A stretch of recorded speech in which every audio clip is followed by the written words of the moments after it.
Oke Bang, Pak Kamarudin. Iya. Gimana Pak melihat kasus Pina yang selama ini belum bisa terungkap, akhirnya sekarang diungkap lagi karena adanya pepatah bilang no justice no viral. Gimana sebagai No justice no viral ya. no viral Saya sebagai pertama kali mengucapkan itu dulu. iya.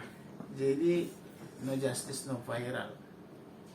Jadi memang ini merupakan kelemahan daripada penegakan hukum di Indonesia. Kenapa saya bilang begitu? Yang lain sudah dipidana, 8 orang kalau nggak salah dipidananya. Tapi 3-4 orang itu buron atau DPO. Tapi sampai sekarang nggak ditangkap. Kenapa DPO? Karena anak petinggi atau anak mantan petinggi. Jadi oleh karena itu silakan ditangkap itu orang, tidak peduli siapa orang tuanya. Apalagi ini sudah ada filmnya ya, difilmkan dan kemudian orang itu berbohong sedemikian rupa, habis diperkosa perempuannya, habis cowoknya juga dibunuh gitu, terus dikumpulkan seolah-olah tabrakan, tapi tabrakan tidak pecah handphonenya, tidak rusak kendaraannya gitu loh. Jadi oleh karena itu, karena perempuan itu sudah diperkosa, kemudian prianya juga dibunuh, oleh karena itu waktunya lah ditangkap itu pelakunya. Memang kelemahan penegakan hukum Indonesia itu karena penegak hukum itu cuma tamat SMA, mulai 3 bulan kursus di Lido udah penegak hukum beceng lagi gitu loh. Nah jadi pengetahuannya kurang. Oleh karena itu saya minta kepada Presiden Indonesia supaya betul-betul diperhatikan ini, jangan sampai kasus-kasus seperti ini berulang-ulang sehingga melemahkan penegak hukum. Dan kedua, kalau misalnya merekrut penegak hukum itu minimal S1 lah. S1 misalnya sarjana hukum, S1 ekonomi, S1 apa gitu ya, teknik misalnya, itu aja S1 aja belum tentu kerja, tapi sudah lebih mudah diarahkan kalau mau bekerja gitu loh. Bang, hukuman apa yang pantas? Yang Bang, pantas buat seorang pelaku, Bang, kalau menurut Abang? Ya, yang pantas buat orang ini karena karena dia buron ya dan lari dari penegakan hukum.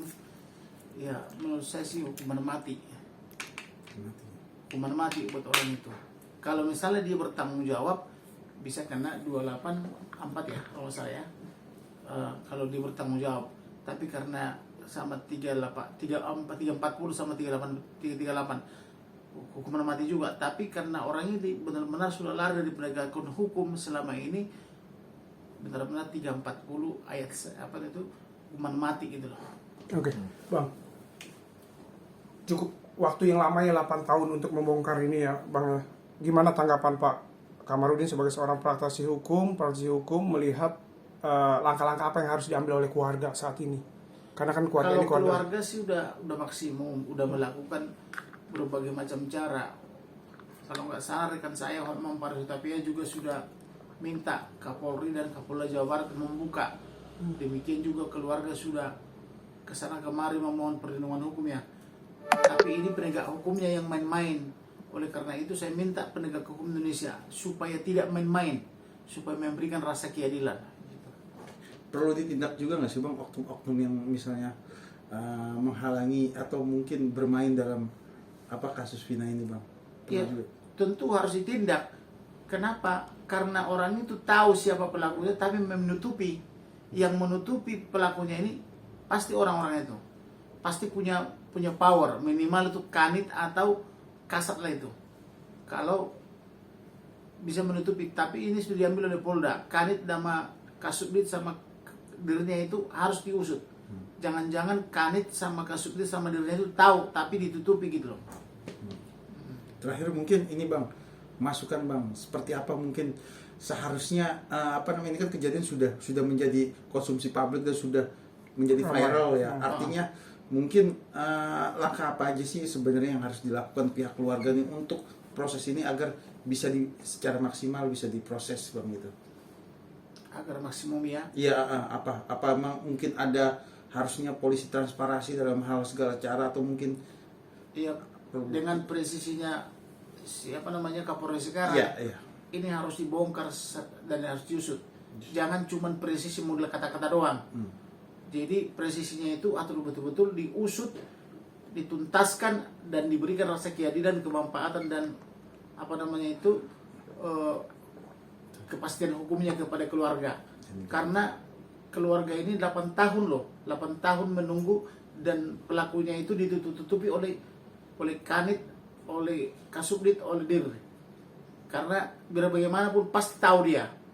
Karena nggak mungkin lari ke luar negeri, tapi karena ada anak daripada petinggi atau ada anak oknum petinggi ditutupi. Dan saya rasa juga jangan-jangan terima duit mereka. Kalau memang terima duit, saya pikir mereka harus diganti. Bila perlu diberhentikan itu loh. Jadi berikan yang baru.